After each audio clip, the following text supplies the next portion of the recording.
እስከማውቀው ድረስ እንግዲህ በዛ ግጭት ውስጥ ግሮሰሪ ቁጭ ብለውም እስከ መተኳኮስ የደረሱበት ሳመረበሽ ይሆናል ብዬ ስላሰብኩ ነው። ነገር ግን እውነቱ ደግሞ መታየት አስኪዝ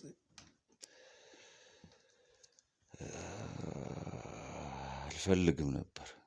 ማስታረቅም ይከብዳል። አሁን 3 መሆኑ ራሱ አሁን በዚህ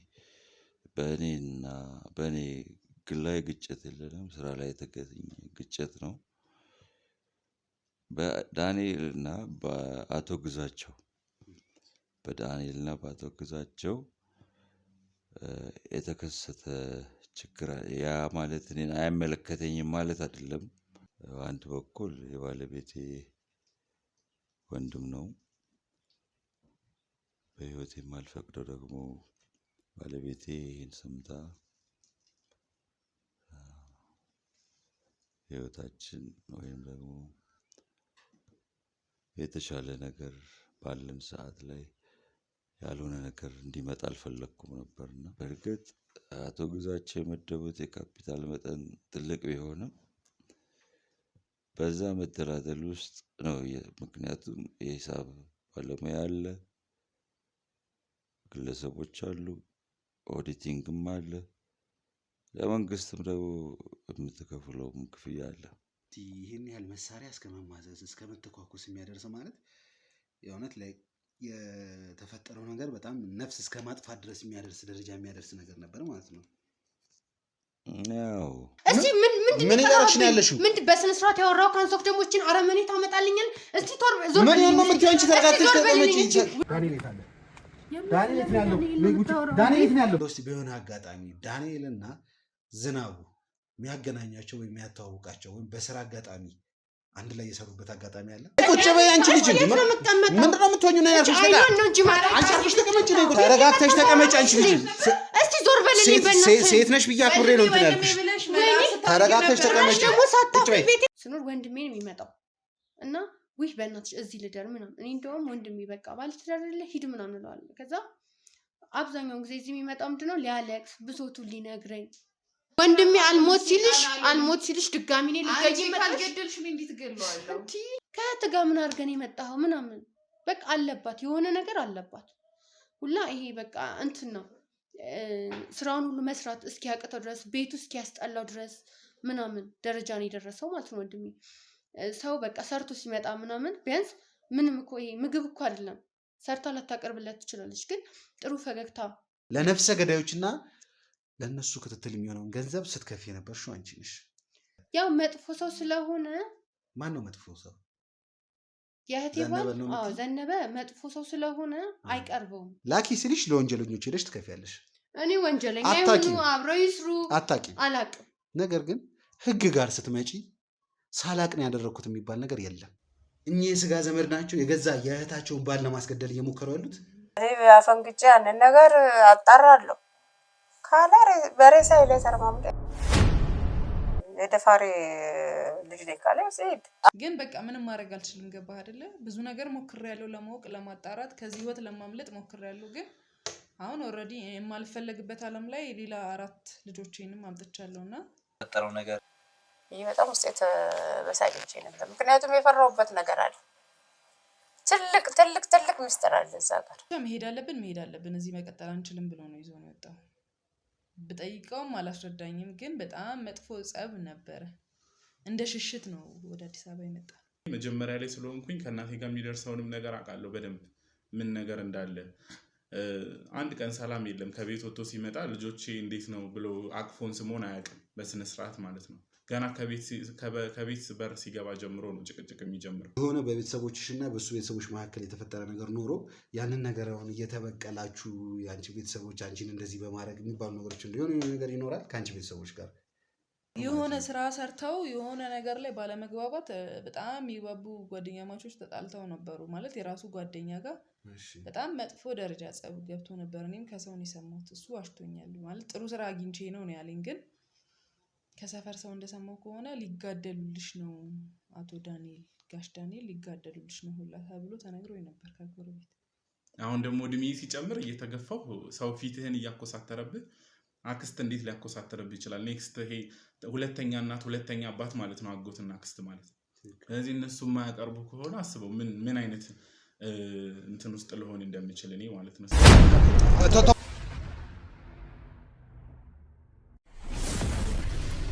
እንግዲህ ተመልካቾቻችን ያው ግዴታ ያለውን ነገር ከጋሽ ዝናቡ ጋር ማውራት ስላለብን ቀጥታ ጋሽ ዝናቡ አሉ የተባሉበት ቤት ሄደናል። ያው ያለውን ነገር የምታውቁት ነገር ነው። ባለፈም የተከሰተውን ነገር አልተመቾትም እንዴ? ትራሱ ይሻላል። ባለፈውም የተፈጠረው ነገር የምታውቁት ነገር ነው። በአሁኑ ሰዓት ላይ ዝናቡ ማለት በጣም ቁልፍ የሆኑ ሰዎች ናቸው።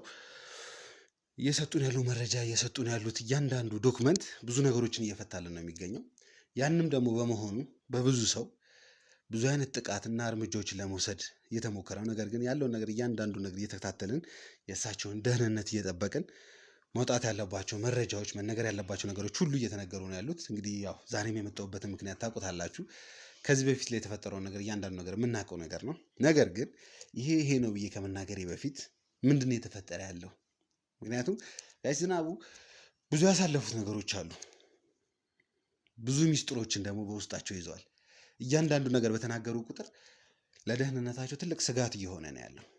ያንንም በማስመልከት ውድ ቤተሰቦች ዛሬ እዚህ ቀርጸናቸው ከሆነ ነገ ደግሞ ሌላ ቤት ከቀረጽናቸው ይሄ ሁሉ እየሆነ ያለው ለእሳቸው ደህንነት በሚል ስለሆነ ያለውን ነገር እንድታውቁት እንፈልጋለን። በመጀመሪያ ጋሽ ዝናቡ እንዴት ነው እስቲ ያሉበት የጤና ሁኔታ? አመሰግናለሁ። ደህና ነኝ። አሁን ያው ቀደም ብዬ እንደነገርኩ መድኃኒቱን ስላለ እየወሰድኩም ስለሆነ ትንሽ ከአንዳንድ የሰውነት ድካም፣ መዛል፣ ያለመታዘዝ ሁኔታን ውጪ አሁን ትንሽ ጤናዬ ደህና ነው። እንግዲህ ያው ያሉበት ሁኔታ እንደምናውቀው ነው ጤናዎት ላይ እየተፈጠረ ያለው ነገር። ያም ሆኖ ግን እርስዎ እንግዲህ ያው ደከመኝ ሰለቸኝ ሳይሉ ብዙ መረጃዎችን አሳልፈው እየሰጡኝ ነው ያሉት። እንግዲህ ያው በልዑሌም በኩል ብዙ ነገሮችን እያወራን ያለ ነው። ብዙ ነገሮችን ለማስተካከል እየሞከረን ነው። የእርስዎም የጤና ሁኔታ አለ። በተቻለ መጠን ጥሩ ሕክምና እንዲያገኙ ጥሩ ነገር እንዲያገኙ በበኩላችን እየተሯሯጥን ያለ ነው። ያው ግን አንዳንድ ነገሮችን ለማወቅ ፈልጌ ነበር እና ምን ምስጋና አያስፈልግም ጋሽ ዝናቡ። እንግዲህ ያው እያንዳንዱ እያደረጉት ያሉት ነገር አይደለም ለእናንተም ብዬ አይደለም እውነታው መታወቅ አለበት ብዬ።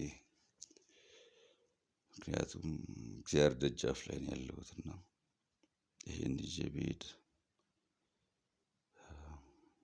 ፈጣሪ የማይቀበል ለዛም ነው። አይዞን እንግዲህ ያው በተቻለ መጠን ምንም ማስጨነቅ አልፈልግም። ተረጋግተው ረጋ ብለው ያለውን ነገር ቀስ እያለን ነው የምናወራው። ምንም እንትን የሚለን ነገር የለም። በመጀመሪያ ነገር እንድታውቁት የምፈልገው ነገር ከደህንነቱ ጉዳይ ነው። በደህንነቱ ጉዳይ እያንዳንዱን ነገር እኛ እየተከታተልን ያለው ነገር በሙሉ እያጣራን ነው የምንገኘው። ምንም አይነት ነገር እርስዎ ላይ እንዲደርስ አንፈልግም። ምንም አይነት ነገር ደግሞ አይደርስም። የተቻለውን ነገር ሁሉ መድበን ሙሉ በሙሉ ሴኪር በሆነ መልኩ ነው ያሉት። ዛሬ እንኳን የመጣሁትኝ ስለ አንድ ሰው ላወራት ነበር። ሰሞኑን አንድ ኬዞችን እየተከታተልኩኝ ነበር እና ያንን ነገር በምከታተልበት ሰዓት ላይ የአንድ ሰው ስም እኔ ጋር መጣ። ያም ሰው ዳንኤል ይባላል። እንደው እስቲ ማን አልከኝ? ዳንኤል እንደው ዳንኤል የሚባል የቅርብ ሰው የሚያውቁት ሰው ካለ እንደዚህ እንደው እስቲ ግንኙነት ካሉት እንደው እስቲ ያው አንዳንድ መረጃዎችንም ሰምቼ ነበርና ዳንኤል አለባቸው ነው። አዎ ዳንኤል አለባቸው። አንዳንድ ነገሮችን ስሰማ የእርስዎ የባለቤቶት ወንድም እንደሆነ ሰምቻለሁ። የባለቤቶት ወንድም ግን እንደው እስቲ ምን ያህል ያውቁታል?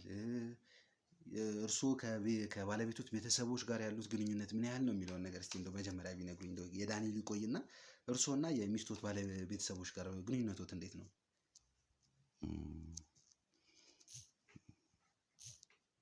ያው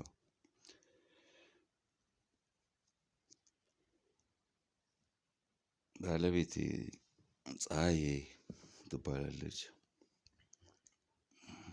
አቶ አለባቸው መልካም አዛውንት ነበሩ እና በስብዕና ያሳደጓት መልካም ሴት፣ መልካም ቤተሰብ ሴት ነች። ቤተሰባቸውም በጥሩ ማንነት ያሉበት ሁኔታ ቢሆንም ፀሐይን የመረጥኳት በመልካምነቷ በሩሩነቷ መልካም ሴት ስለነበረችና ውሃ አጣጭ ትሆናለች ብዬ ስላሰብኩኝ ነው። ምክንያቱም እንደምታውቀው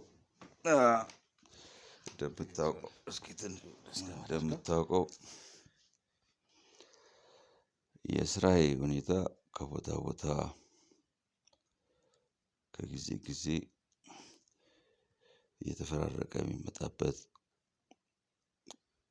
ብዙ ቦታዎችን የማይበት ብዙ ቤተሰቦችም ብዙ ስራዎችን የምሰራበትና ብዙ ሰው የማይበት ያው የአፍላነትም ጊዜ ስለነበረ ፀሐይን የመረጥኳት ከዛ ባየሁት ነገር ሩህሩህነቷ ስላስገደደኝ ነው። መልካም ሰው ነች፣ ልበ ቅን ነች። ቤተሰቦቿም ቢሆኑ አቶ አለባቸውም የተሻለ ክህሎት ያላቸው ወይም ደግሞ የቤተሰባቸውን በስርዓት ያሳድጉና አመለካከታቸውን ያየሁበት ሁኔታ ስላለ ፀሐይን የመረጥኳት ያኔ ነው። በጣም ጥሩ። እንደው እስቲ ፀሐይን ከመረጧት በኋላ የነበረው የትዳር ኑሮ እንዴት ነበር? እስቲ እንደው በጥቂቱ ያው ፀሐይንም ማውራቴ አይቀርም፣ ግን እንደው እስቲ እርሱ ጋር ያለውን ነገር ቢያወሩኝ። እኔ በህይወቴ ደስተኛ ነኝ። እሷን አግኝቼ ከእሷ የተባረኩ ልጆች አግኝቼ ህይወቴን እስከዚህ ሰዓት ድረስ መምራቴ ለእኔ በጣም መልካምና ደስተኛ የምሆንበት ከስራዎቼ ሁሉ በላይ የህይወቴን አጋማሽ ያሳለፍኩት ለእሷ ነው። 2 ልጆች አሉን፣ እግዚአብሔር ይመስገን። እነሱም የተሻለ ህይወት ላይ እንዲሆኑ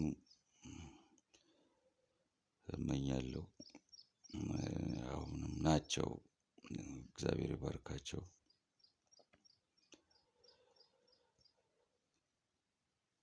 አልሜም አስቤም የማላውቀው በህይወታችን መሀል በዚህ ክፍተት ጥሞና ባለበት በሁላችንም የመልካም አርአያነት ገጽ ባላቸው ቤተሰቦቿ ተቃኝታ ማደጓን ከሁሌም በላይ የማስታውሰው ነው። ፀሐይ እኔ የውጭውን ልሸፍን እንጂ ለቤቷ ጀግና የሆነች ቆራጥ ለልጆቿ እንደ አይን ብሌኗን የምትጠብቅ አስተዳደር ያላት ግለሰብና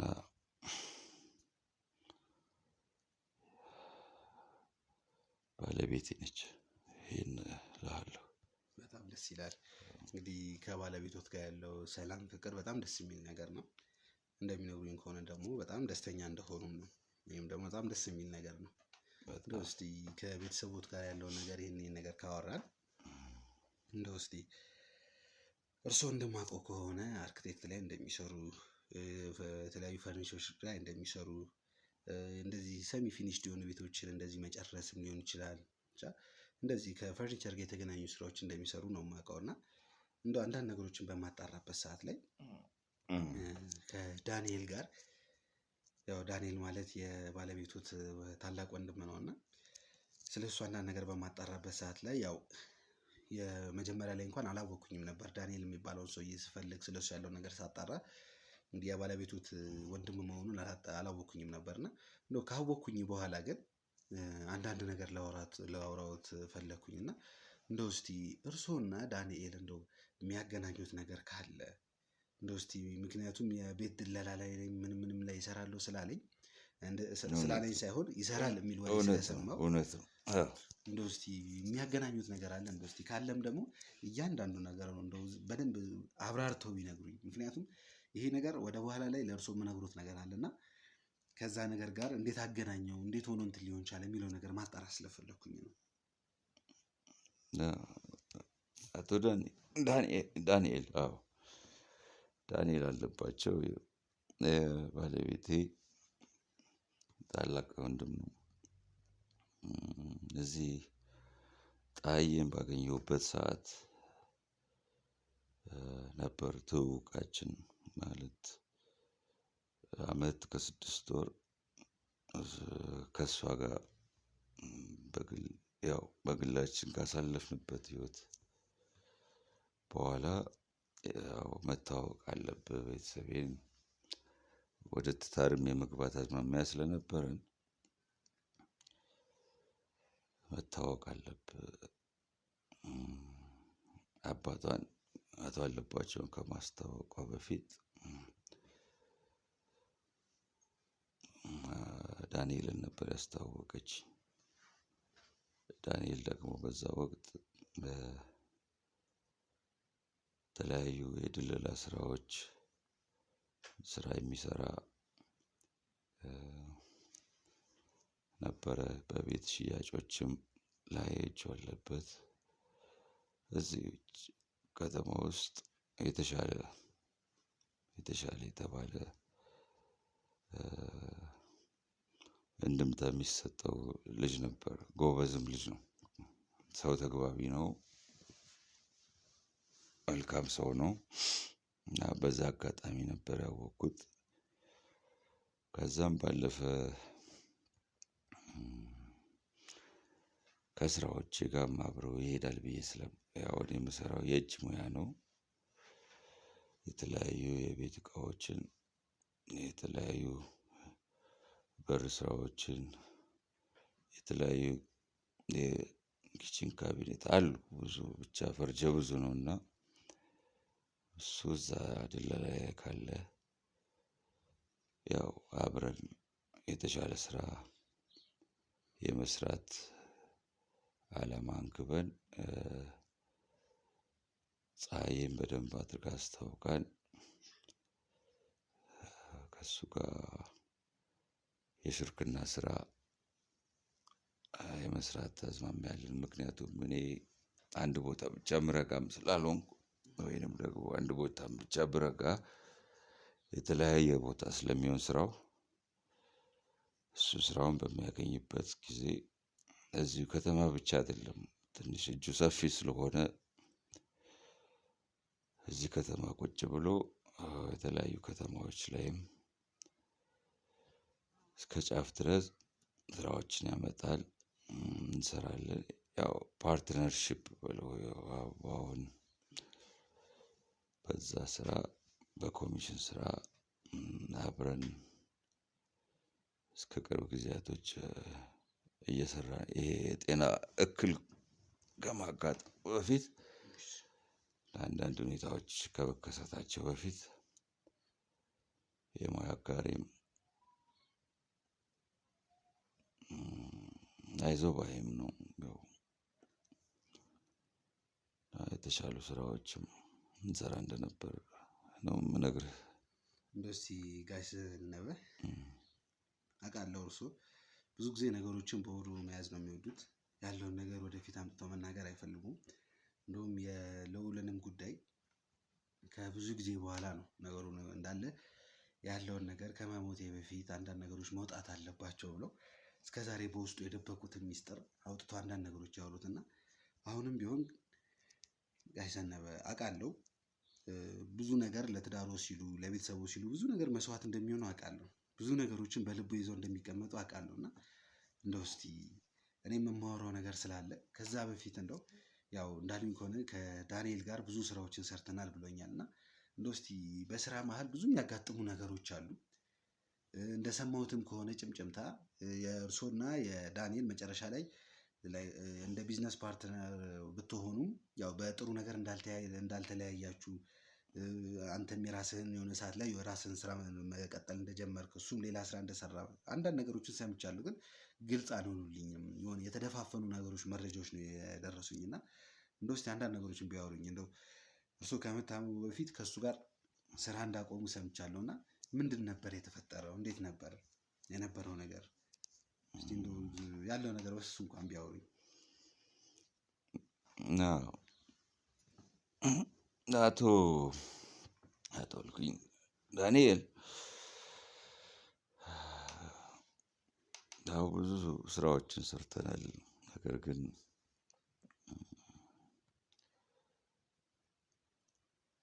ሁሉም ቢያወሩት ሆድ ባዶ ይቀራል። ከዚህ በላይ ደግሞ የልጆቼ እናት ልጆቼ በሰላም በደስታ መኖር አለባቸው ብዬ ስለማስብ ያልተናገርኳቸው ብዙ ነገሮች ቢኖሩም የማንናገራቸው ወደፊት ይኖራሉ። ያው ነገር ግን እዚህ ጫፍ ከደረሰ መናገር ያለብኝን መናገር ስላለብኝ ልናገረው እችል ይሆናል። ያም ቢሆን ግን ብዙም ማልናገራቸው ነገሮች አሉ። እንዳልኩ ቀደም ብዬ አቶ ዳንኤል የባለቤቴ ወንድም ነውና ታላቅም ነው። ቤተሰቡም ጋር የሚደግፍም የነበረ ግለሰብ ነው።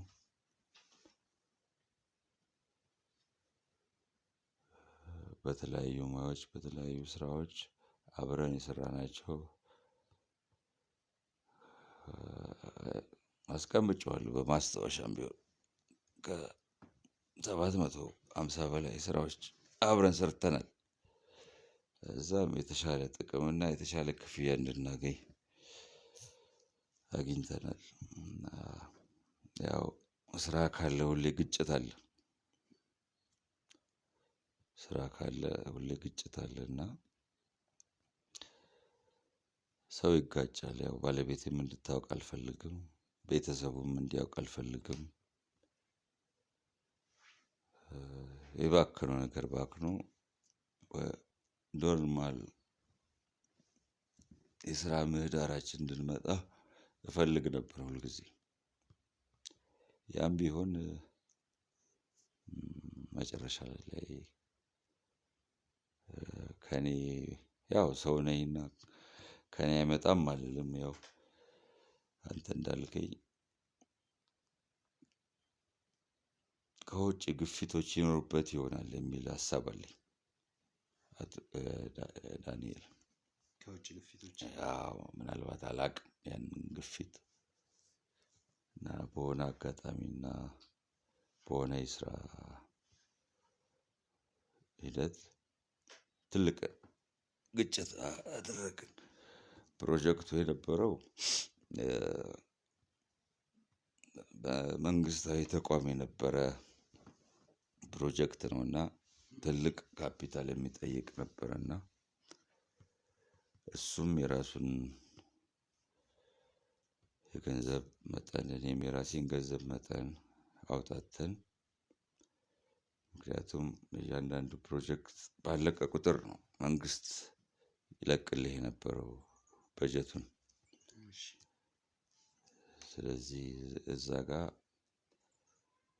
አፈጻጸም ላይ በነበረው ሁኔታ ትልቅ ጸብ ተጣላን ብዬ ማስበው በዛ ነው። ያን ገንዘብ እኔ ገንዘቡ ላይ ብዙ ትኩረት የለኝም። ስራው ውስጤ ስላለ እሱ ነበር ማኔጅ የሚያደርገው ዳንኤል። ስለዚህ አውጥቼበት የነበረውን የገንዘብ መጠን እና የፕሮፊት ማርጂንን በጣም ቀንሶ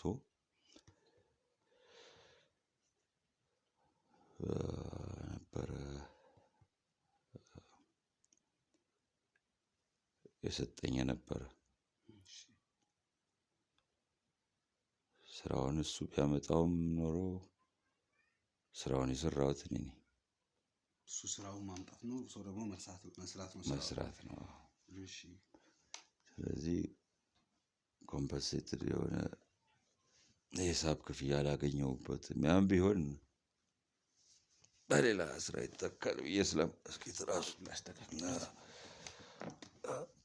ወደ ላይ ከፍ ላድርገው ይሻላል። በሌላ ስራ ይገኛል ብዬ ስለማስብ ነበረ እና ትልቁ ግጭታችን ይሄ ነበር። አንዳንድ መረጃዎችንም ለማጣራት እየሞከርኩኝ ነበር። እርሶና ዳንኤል ከሚሰሩት ስራ መካከል አንደኛው እሱ የሚታወቀው በድለላ እንደነበር፣ ቤቶችን መግዛት፣ መሸጥ፣ እንደዚህ አይነት ነገሮች ነበር እና ያው ግልጽ ባይሆንልኝም የሆነ ሰዓት ላይ ሰሚ ፊኒሽድ የሆኑ ቤቶችን እየገዛ ከእርሶ ጋር በመሆን የቀሩትን ነገሮች እርሶ እየጨራረሱ ከበፊቱ በተሻለ ዋጋ ቤቶቹ እየተሸጡ በጣም ትርፋማ የሆኑ ነገሮችን ላይ እየደረሱ እንደነበረም ሰምቻለሁ። ሌላኛው ደግሞ አንድ የሰማሁት ነገር ምንድን ነው፣ ትራሱ አልተመቹትም ይሁን። ሌላኛው ደግሞ የሰማሁት ነገር ደግሞ ምንድን ነው፣ የሆነ ሰዓት ላይ ቢዝነሳችሁ በጣም በጣም ሰፍቶ በጣም ጥሩ ደረጃ ላይ እንደደረሰ እንደነበር፣ እንደውም አንድ ዳኛቸው ካልተሳሳትኩ ዳኛቸው ይመስለኛል የሚባል ፓርትነር አስገብታችሁ ለሶስት ሁላ ስትንቀሳቀሱ እንደነበረም ሰምቼ ነበር። ግዛቸው ነው። ግዛቸው የሚባልም አንድ ባልደረባ አስገብታችሁ ስትንቀሳቀሱና እንደውም በአጭር ጊዜ እንዴት እንደዚህ ለውጥ ይኖራል እስኪባል ድረስ ጥሩ ደረጃ ላይ እየደረሳችሁ የነበራችሁበት ሰዓት ነበርና እንደው እስቲ ስለ ግዛቸው እንዴት እናንተ ቢዝነስ ላይ እንደገባ፣ ቢዝነስ ላይ ከገባ በኋላስ እንደው የቢዝነሱ አካሄድ እንዴት እንደነበር እንደው ሊያወሩኝ ይችላሉ? እንደው ይቅርታ እንግዲህ ያው ታመው ይሄ ሁሉ ነገር ጥያቄ ማብዛት ያለውን ነገር ማየት ያው ከባድ ነው። ቢሆንም ግን እንደው እስቲ ወይ እረፍት እንውሰድና ከእረፍት በኋላ እንመለስ፣ ወይስ ይሻላል? እስኪ በዛውም ውሃ ብታቀብለኝ። ውሃ አቀብለኝ።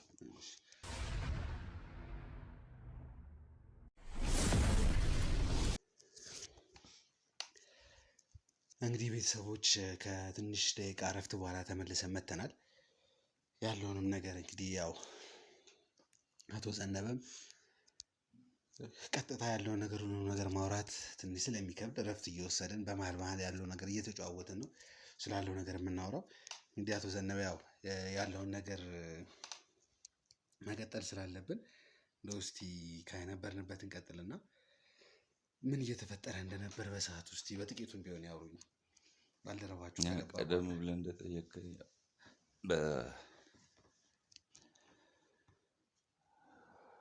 ዳንኤል እና በእኔ የነበረው የስራ ግንኙነት ስራችን የመስፋፋት የስራችን የመጎልበት ስለነበረ በዛ ወቅትም የካፒታል መጠናችን ብዙ ማለት ለተሰጠን ስራ ብዙ የካፒታል መጠን ስላልነበረን ሌላ ሶስተኛ ሰው በዚህ ስራ ላይ እንዲገባ ተነጋግረን ከዳንኤል ጋር አውርተን አቶ ግዛቸው የሚባል ግለሰብ ሶስተኛ የስራ ባልደረባ ሆኖ ስራዎችን በተቀላጠፈ መልኩ እንዲያግዘን። ምክንያቱም የፋይናንስ አቅም ውስንነት ነበር እና ያንን የፋይናንስ የገንዘብ እና የተለያዩ ተግዳሮቶችን ባማከለ መልኩ ለመስራት ሶስተኛ ወገን አስፈላጊ ሆኖ ተገኝቶ ነበር እና የሰራናቸው ስራዎች የተደሰቱ ሰዎች ስለ ስራችን ያወሩ ነበረ። እነዚህም ቢሆን ግለሰቦችም አሉ፣ ኤንጂኦሶችም አሉ፣ የመንግስት ባለድርሻ አካላቶችም አሉ፣ የተለያዩ ግለሰብ ካምፓኒዎችም አሉና ያንን ዲማንድ ወይንም ደግሞ ያንን ፍላጎት ለማሟላት ሲባል ሶስተኛ ሰው አስፈልጎን አቶ ግዛቸው በእኛ ድርጅት ውስጥ እና በእኛ የምንሰጠው አገልግሎቶች ውስጥ እንዲሳተፍ ባለድርሻ እንዲሆን ህጋዊ በሆነ ሰነድ አካተን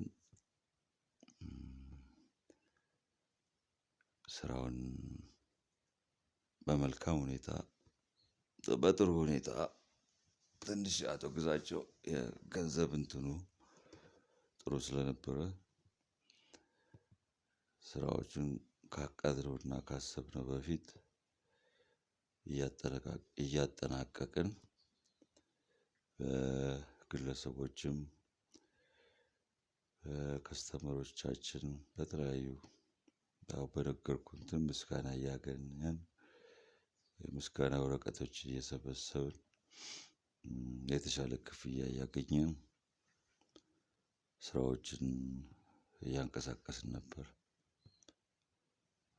እና ይሄን እልሃለሁ። ሌላ ጥያቄ ካለ ጠየቅ ትችላለህ። ያው እንግዲህ ስለ ስራው ስለ እያንዳንዱ ነገር ያለውን ነገር ከአንዳንድ ሰዎችም ሰምቼ ነበር። ከእርሶ ጋርም ያለውን ነገር እውነት ነው። ግን ደግሞ ከዛ በኋላ በሶስታችሁ መካከል የተፈጠረ ነገሮች እንዳሉ ሰምቼ ነበረ። ያለ መግባባት አይነት ነገር ምንድን ነበር በሰዓቱ የተፈጠረው? እንደው ማወቅ እችላለሁ? በሶስታችን መሃል አይደለም። ምክንያቱም አንዳንድ ጊዜ ሁለት ፓርቲ ስትሆን ወይ ሁለት እንትን ስትሆን ማስታረቅም ይከብዳል። አሁን ሶስት መሆኑ ራሱ አሁን በዚህ በእኔና በእኔ ግላዊ ግጭት የለንም፣ ስራ ላይ የተገኘ ግጭት ነው። በዳንኤልና በአቶ ግዛቸው በአቶ ግዛቸው የተከሰተ ችግር ያ ማለት እኔን አይመለከተኝም ማለት አይደለም። ነገር ግን ዙሩ ወይንም እንትኑ የከረረው በሁለቱ ግለሰቦች መሃል ነው። ያው የጥቅም ነው አንደኛ እኔ እስከማውቀው ድረስ እንግዲህ በዛ ግጭት ውስጥ ግሮሰሪ ቁጭ ብለውም እስከመተኳኮስ የደረሱበት፣ ከዛም በኋላ ደግሞ እኔ ለማሸማገል ነገሮችን በጥይት ሳይሆን በስክሪፕቶ የተሻለ ቦታ እንዲደርሱ ለማድረግ ጥረት አድርጌ ነበር። ስለዚህ በሶስታችን ዙሪያ ሳይሆን በሁለቱ በኩል የመገዳደል ያን ያህል እንግዲህ እኔ ቢዝነስ ሰው ይቀድማል ከቢዝነስ። ስለዚህ ቢዝነስ ሰው የሚያመጣው ሰው ሲኖር ነው። ቢዝነስ ግን ህይወት መውሰድ የለበትም ብዬ ስለማምን ይህን ያህል መሳሪያ እስከ መማዘዝ እስከ መተኳኮስ የሚያደርስ ማለት የእውነት ላይ የተፈጠረው ነገር በጣም ነፍስ እስከ ማጥፋት ድረስ የሚያደርስ ደረጃ የሚያደርስ ነገር ነበር ማለት ነው። ያው ግን ደግሞ እንደሚመስለኝ ከቢዝነሱ ባሻገር ሌላ ሽኩቻም ያለ ይመስለኛል። እርግጠኛ አይደለሁም እዛ ላይ። በእርግጥ አቶ ግዛቸው የመደቡት የካፒታል መጠን ትልቅ ቢሆንም በዛ መደላደል ውስጥ ነው። ምክንያቱም የሂሳብ ባለሙያ አለ፣ ግለሰቦች አሉ፣ ኦዲቲንግም አለ፣ ለመንግስትም ደግሞ የምትከፍለውም ክፍያ አለ እና እነዚህ ሁሉ ስራ ተሰርተው ያን ያህል ትልቅ መጭበርበር ይደርሳል ብዬ አላምንም። ሌላም ነገር ከበስተጀርባ ይሆናል ያለ ነገር ይመስለኝ ይሆናል። ስለዚህ አቶ ግዛቸውንም ለማናገር በሆነ አጋጣሚ ጊዜ አግኝቼ ነበርና ፍጹም ፈቃደኛ አልነበረም። እንደ ፓርትነር ሳይሆን እንደ ስራ ባልደረባ ሳይሆን ሊያናግረኝ ፈቃደኛ አልነበረም። ምክንያቱም እሱ በቂ ካፒታል ቤተሰቡ ብዙ ሌላ ፈንድ የሚያደርጋቸውም ነገሮች ስላሉ በዛ ላይ ግብታዊነትም የሞላበት ግጭት ነው። ከዛም ባሻገር ደግሞ አንድ የማላውቀው ነገር ሊኖር እንደሚችል ነው የምጠረጥረው። አቶ ዳንኤልን ራሱ በቅርብ አግኝቼ አናግሬው ነበር። ማለት በቅርብ ስለ ነገሩ በተፈጠረበት ጊዜ። ከዛ በኋላ እስቲ ቆይ እንዴት ሆነ? ቢዝነሱ ፈረሰ? ምንድነው የሆነው? ቢዝነስ ዝም ብሎ አይፈርስም።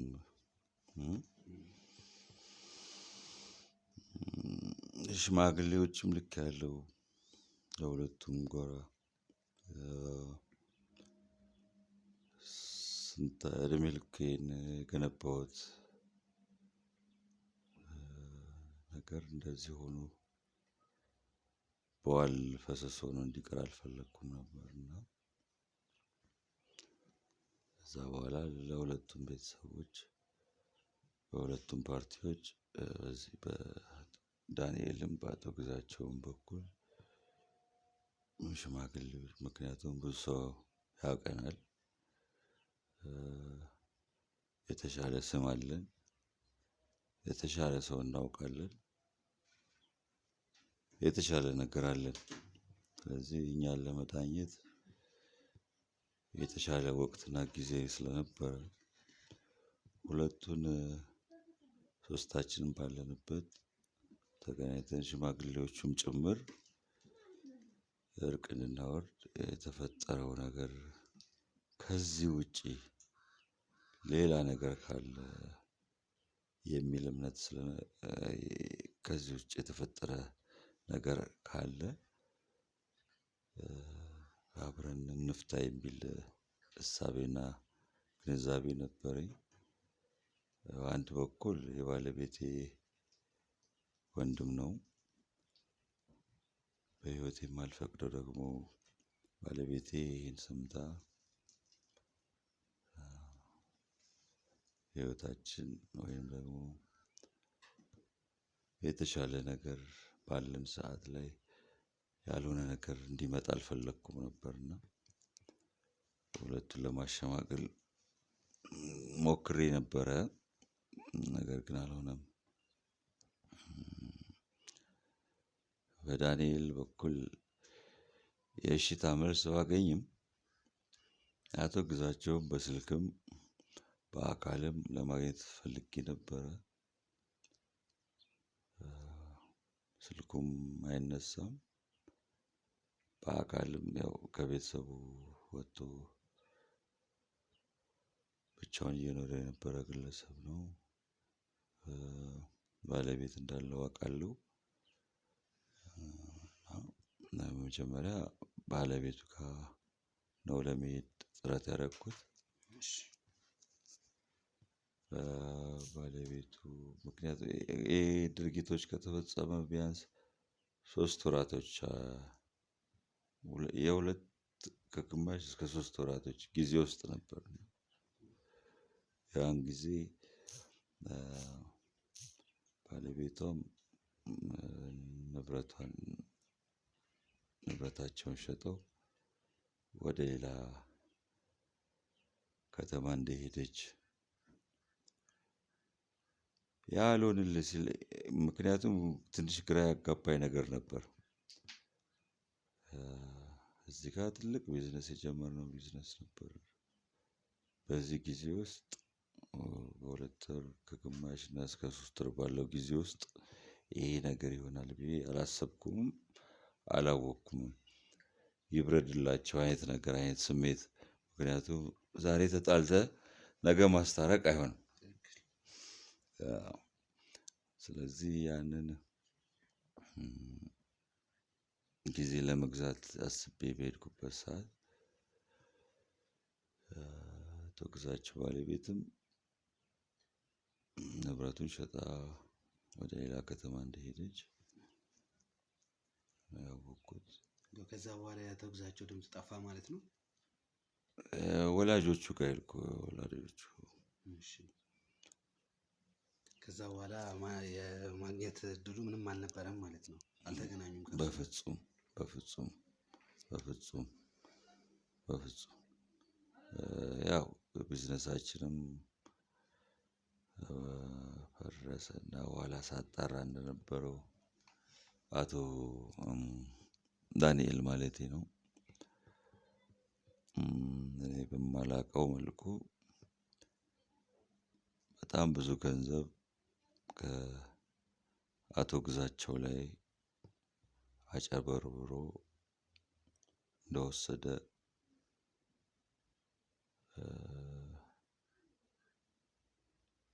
ያወቅኩት ነገር አለ። የእርሱ ገንዘብስ?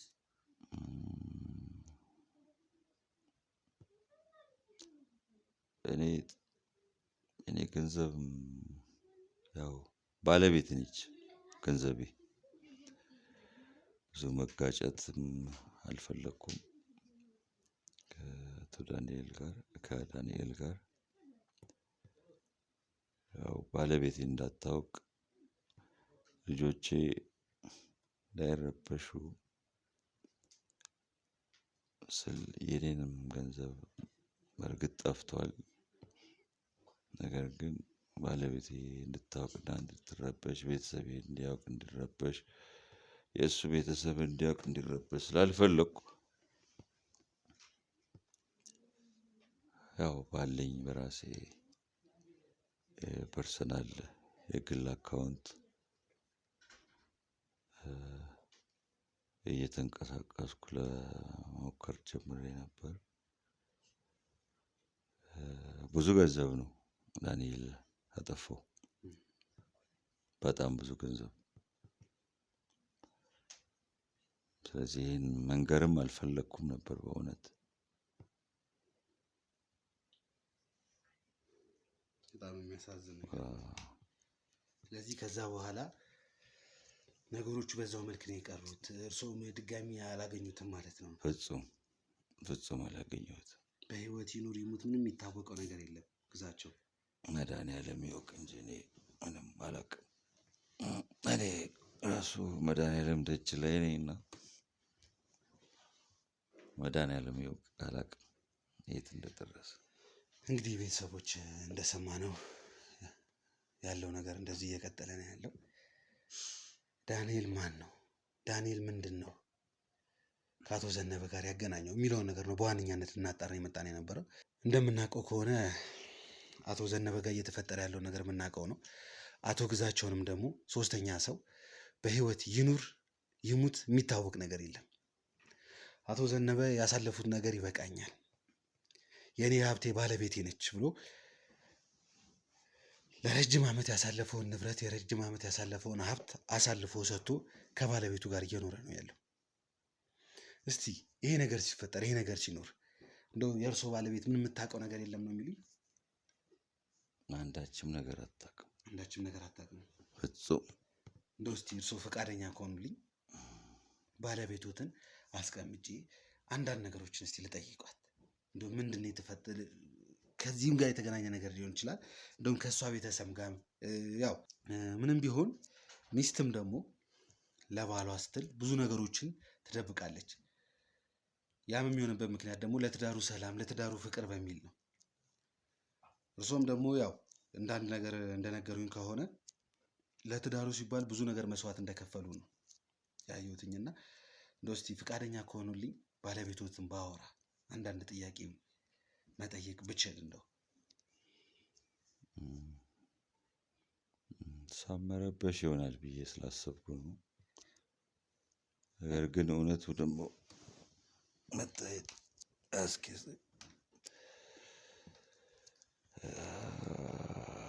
አልፈልግም ነበር። አይታወቅም እኮ በእርሷም እኮ እሷ ጋር ባለቤቶትም ጋር ብዙ የተፈጠሩ ነገሮች ይኖራሉ። ማውራት እየፈለገች ማስረዳት እየፈለገች በልቧ የያዘቻቸው ነገሮች ሊኖሩ ይችላሉ እና እንደው አላስጨነቃቸውም፣ ግን ቀስ ብዬ ያለውን ነገር ለማውራት ያክል እንደ ቀድሞ ቢሆን አልፈቅድልህም ነበር። እንደ መንቀሳቀሴ ቢሆን ይሄ እሽታዬን ይገልጽልሃል። ቤተሰቦች ያለውንና እየተፈጠረ ያለውን ነገር የምታውቁት ነገር ነው። ከአቶ ዘነበ ጋርም የነበረን ቆይታ አይታችኋል። ከዛም በኋላ ደግሞ ግዴታ ስለ አቶ ዘነበ ባለቤት ብዙ ነገር ማውራት አለብኝ፣ እሷንም ቢሆን አስቀምጬ ማውራት አለብኝ በምልበት ሰዓት ላይ እንግዲህ አቶ ዘነበ ያለውን ነገር እየሰማችሁ ነው። በፍጹም ከባለቤታቸው ጋር እንዳወራ አልፈቀዱም ነበር። ነገር ግን በዚህ ሰዓት ላይ እየተፈጠረ ያለውን ነገር ታውቃላችሁ። አሁን ያለንበትም ሁኔታ ታውቃላችሁ። የአቶ ዘነበ ህይወት ምን ያህል አሳሳቢ እንደሆነ ታውቃላችሁ። ለዛም ነው ሳይፈልጉም ቢሆን ለትንሽ ደቂቃም ቢሆን ባለቤታቸውን እንዳወራ ፈቅደውልኛል። ምክንያቱም ባለቤቶቻቸው ጋር የአቶ ዘነበ ባለቤት ጋር ብዙ የተፈጠሩ ነገሮች አሉ፣ ብዙ የተደበቁ ነገሮች አሉ የሚል ጥርጣሬ ስላለኝ ነው። እስቲ እንግዲህ የአቶ ዘነበ ባለቤት ጋር እንሄዳለን። ከዛም በኋላ ደግሞ ለምን እንደመጣው እስካሁን ድረስ አቶ ዘነበ ዳንኤል ሊያስገድላቸው እንደሚፈልግና ሞክሮ እንደነበር የሚያውቁት ነገር የለም። ከዚህ በኋላ ቀጥታ ወደ ፀሐይ የአቶ ዘነበ ባለቤት ጋር እንሄዳለን። ምን ትለን ይሆናል? የተደበቀው ሚስጥር ምንድን ነው? ይሄ ነገር ከልዑል ቤተሰብ ጋር የሚያገናኘው ምንድን ነው? ምክንያቱም እዛ ሰፈር ላይ የተፈጠረው ከጎሳና ከሃይማኖት ጋር የተገናኘ ነገር ስላለ በሚል ነው የምንገኘው። ነበልባል ቲዩብ ነው። አብራችሁን ቆዩ። ላይክ፣ ሰብስክራይብ፣ ሼር በማድረግ የቻናላችን ቤተሰብ ይሁኑ። እንዲህ እንደምታዩት ሰሞኑን መብራት ትንሽ አስቸግሮናል። ዳርክ እየሆነብን ያለ ነው። ያንንም ነገር ችለን ስራዎቻችን እየሰራ ነው የምንገኘው። መልካም ጊዜ፣ መልካም ቆይታ